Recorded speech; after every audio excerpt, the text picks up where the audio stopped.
Nous sommes en 1325, une époque où le monde était vaste et mystérieux, et où les voyages étaient des entreprises périlleuses et rares. Un jeune homme se trouve au seuil d'une aventure extraordinaire, une aventure qui allait le mener bien au-delà des frontières de son pays natal. Son nom est Abu Abdullah Mohammed ibn Battuta, un nom destiné à être gravé dans les annales de l'histoire, non seulement pour ses voyages, mais aussi pour ses contributions à la connaissance et à la compréhension interculturelle. Né à Tanger, au Maroc, Ibn Battuta était un savant, un juriste et un homme animé d'une soif inextinguible d'exploration. Dès son plus jeune âge, il montrait un intérêt marqué pour les études religieuses et la découverte du monde. Poussé par une profonde dévotion à l'islam et une curiosité insatiable pour le monde au-delà de ma patrie, je me suis lancé dans un voyage qui allait durer près de 3 décennies et couvrir plus de 120 000 km. Mon premier objectif était le pèlerinage à la Mecque, mais ce n'était que le début. Des côtes ensoleillées d'Afrique du Nord, où les vagues de la Méditerranée caressent les rivages, aux marchés animés de l'Inde, où les épices et les soieries créent un kaléidoscope de couleurs et de parfums, des plaines glaciales d'Asie centrale, où les vents hurlants sculptent des paysages austères, aux villes vibrantes de Chine, où les traditions millénaires se mêlent à une vie urbaine trépidante, Ibn Battuta a parcouru de vastes distances, naviguant sur des terrains dangereux et des mers tumultueuses. Chaque étape de son voyage était une nouvelle page dans le grand livre de ses aventures.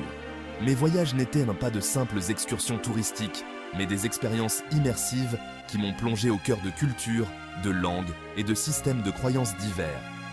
J'ai appris des sages de l'Inde, des poètes de Perse et des philosophes de Chine. Le voyage d'Ibn Battuta était un témoignage de l'endurance humaine et du pouvoir de la curiosité. Il a bravé des déserts arides, des montagnes escarpées et des océans déchaînés, toujours guidé par son désir de découvrir et de comprendre. Son histoire est une tapisserie tissée de fils d'aventure, de foi et d'un désir insatiable de se connecter avec le monde entier. Chaque rencontre, chaque échange culturel enrichissait son esprit et son âme. C'est une histoire qui continue d'inspirer des générations de voyageurs et de rêveurs, nous rappelant que le monde est un livre et que ceux qui ne voyagent pas ne lisent qu'une seule page. Ibn Battuta nous enseigne que la quête de la connaissance et de l'expérience est un voyage sans fin, une aventure qui transcende les frontières et les époques.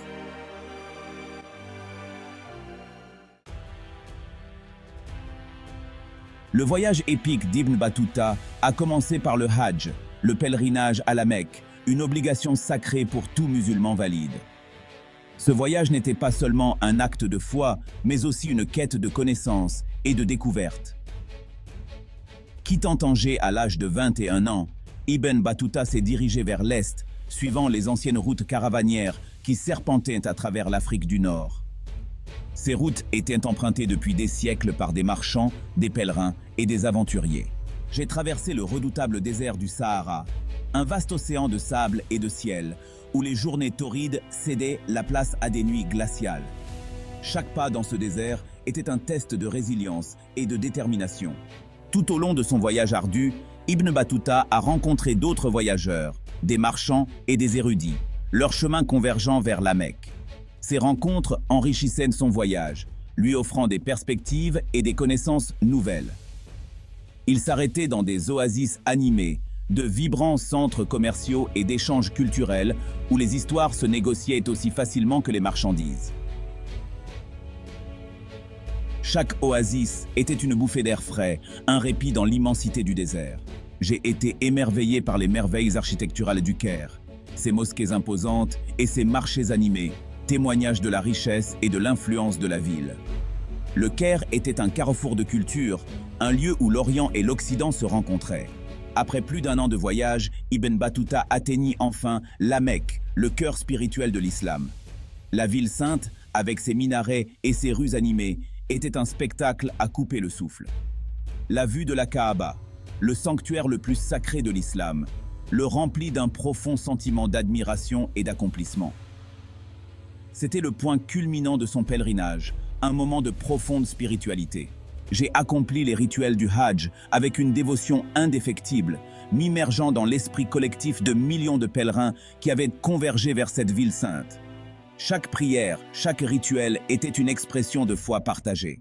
L'achèvement du Hajj a marqué un tournant dans la vie d'Ibn Battuta. Ce qui était initialement prévu comme un pèlerinage avait enflammé en lui une passion pour l'exploration qui allait façonner le cours de sa vie. Le monde s'ouvrait devant lui, plein de mystères et de merveilles à découvrir. Le monde l'appelait, et Ibn Battuta, ne se contentant plus du familier, résolut de répondre à son appel. Son voyage ne faisait que commencer, et chaque pas le rapprochait un peu plus de l'inconnu. Les bénédictions de la Mecque encore fraîches dans son cœur, Ibn Battuta s'aventura plus à l'est, sa boussole pointée vers les terres légendaires de la Perse et de l'Irak. Il a voyagé au cœur de l'âge d'or islamique, une période d'épanouissement intellectuel et culturel sans précédent.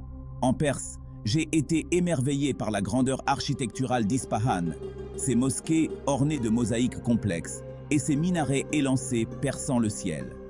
J'ai erré dans les bazars animés, leurs étals débordant d'épices exotiques, de soies chatoyantes et de tapis exquis. Il a engagé des discussions animées avec des érudits persans, s'immergeant dans leur riche tradition littéraire et scientifique. Poursuivant vers l'est, Ibn Battuta arriva à Bagdad, autrefois capitale du puissant califat abbasside.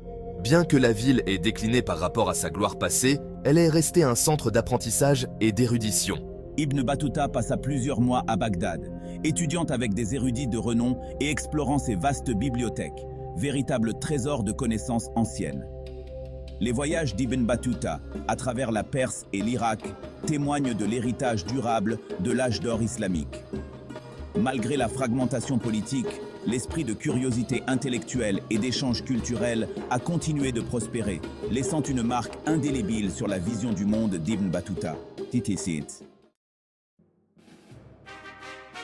Du cœur du monde islamique, où les marchés bourdonnaient d'activités et les senteurs d'épices emplissaient l'air, la soif d'aventure d'Ibn Battuta le conduisit vers le sud, à travers des terres inconnues et des cultures fascinantes, jusqu'aux villes-États swahili qui parsemaient la côte est africaine, chacune avec ses propres histoires et richesses. Naviguant sur les eaux turquoises de l'océan Indien, il arriva à Kilwa, une ville prospère et animée, un centre commercial florissant où le parfum des clous de girofle et de la cannelle embaumait l'air, et où les marchands échangeaient des tissus précieux et des histoires de terres lointaines. Je me suis émerveillé de l'ingéniosité des constructeurs navals swahili, de leurs boutres, ces navires qui semblaient presque vivants, ces gracieux navires en bois aux voiles triangulaires, qui glissaient sur l'eau avec une élégance inégalée, qui sillonnaient les routes commerciales, qui sillonnaient l'océan Indien, reliant des mondes et des cultures. Le voyage d'Ibn Battuta le conduisit ensuite vers le nord, à travers des paysages variés et des défis inattendus, le long de l'ancienne route de la soie, ce réseau de routes commerciales légendaires. Un réseau de routes commerciales qui serpentait au cœur de l'Asie, reliant l'Orient et l'Occident. Il a bravé les cols de montagnes perfides de l'Hindu Kush, où chaque pas était un défi, où des pics enneigés raclaient le ciel, créant un paysage à couper le souffle. J'ai traversé les steppes désolées d'Asie centrale, des étendues infinies de terre et de ciel, où des tribus nomades parcouraient les vastes prairies, vivant en harmonie avec la nature, leur vie intimement liée au rythme de la nature, suivant les saisons et les troupeaux.